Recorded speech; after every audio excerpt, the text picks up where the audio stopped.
कीजिएगा। तो दोस्तों, वीडियो में आगे बढ़ने से पहले आप सभी को नवरात्रि की ढेरों शुभकामनाएं। दोस्तों, मैं नीलम सिंह अपने चैनल में आप सभी का स्वागत करती हूं। दोस्तों, अगर आप चैनल पर नए हो तो चैनल को सब्सक्राइब कर लीजिएगा प्लीज़, और वीडियो को बेल आइकन प्रेस कर दीजिएगा ताकि सब आने वाला नोटिफिकेशन आप तक पहुंच पाए हमारा। ठीक है दोस्तों। तो दोस्तों देखिए, नवरात्र में सबसे पहले हम जान लेते हैं नवरात्र में कौन सी ऐसी चीज़ें जो हमें नहीं करना चाहिए। दोस्तों, नवरात्र में माँ भगवती के 9 रूपों के दर्शन करते हैं और इन 9 दिनों में की गई पूजा माँ भगवती बहुत ही आसानी से स्वीकार करती है। ठीक है, देखिए, जिसकी जैसी इच्छा होती है उसकी इच्छा पूर्ण होती है और इसमें भक्तों के सभी दुख दूर करती है माता रानी।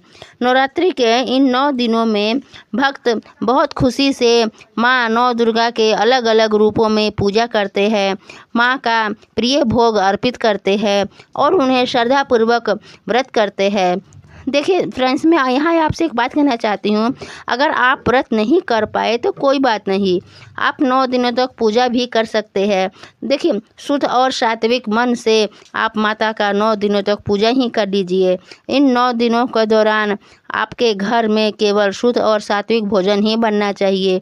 देखिए, कहने का मतलब ये है कि लहसुन प्याज वगैरह हमें 9 दिनों तक नहीं खाना चाहिए। ठीक है, तो आइए जान लेते हैं कि साल 2024 में इस बार शारदीय नवरात्र कब से शुरू हो रहा है और कब ख़त्म हो रहा है। तो दोस्तों, शारदीय नवरात्र हमारा साल 2024 में 3 अक्टूबर दिन गुरुवार को प्रारंभ हो रहा है। ठीक है, तो ये आप ध्यान रखिएगा, 3 अक्टूबर को हमारा नवरात्र स्टार्ट हो रहा है और जो हमारा प्रतिभा तिथि है वो 3 अक्टूबर को 12:18 पर शुरुआत हो जा रहा है और इसकी समाप्ति 4 अक्टूबर 2:58 पर इसकी समाप्ति हो जा रही है। और देखिए, जो कलश स्थापना हम सुबह 6:15 से लेकर के 7:22 तक कलश स्थापना कर सकते हैं। इसमें हमें 1 घंटा और 6 मिनट का हमें समय मिल सकता है। अगर इतने टाइम पे आप कलश स्थापना नहीं कर सकते हैं तो दूसरा समय जो है हमारा 11:46 से लेकर के 12:33 तक होगा दोपहर का समय, और इसमें हमें 47 मिनट का समय मिल गया है। ठीक है, तो आप इसमें आराम से कलश स्थापना दोपहर के समय कर सकते हैं।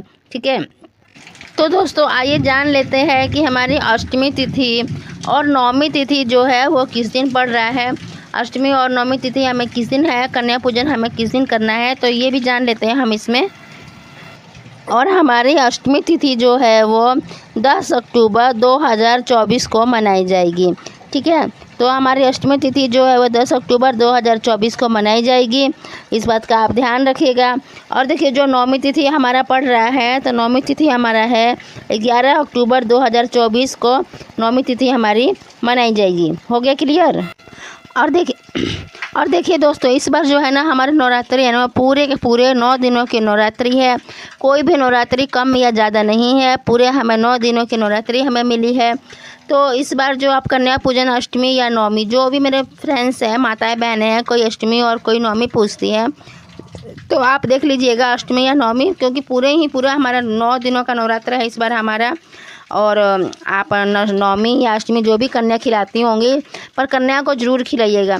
देखिए, क्या कहा गया है ना कि शास्त्रों में कहा गया है कि नवरात्रि में कन्याओं को खिलाना बहुत ही ज़्यादा शुभ और मंगलकारी माना जाता है। ठीक है, और जो 8 दिनों की नवरात्रि है ना वो शुभ नहीं माना जाता है, जबकि ऐसे में हमारा इस बार पूरे के पूरे 9 दिनों का नवरात्रि बना हुआ है।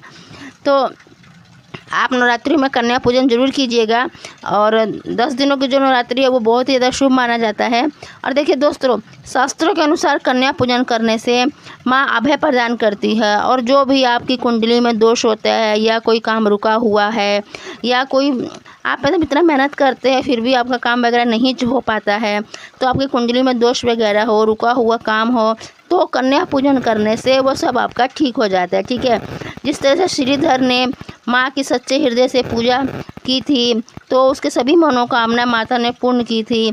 माँ की उपासना से, विनती करने से माँ सभी कष्ट, दरिद्र और दुख दूर कर देती है।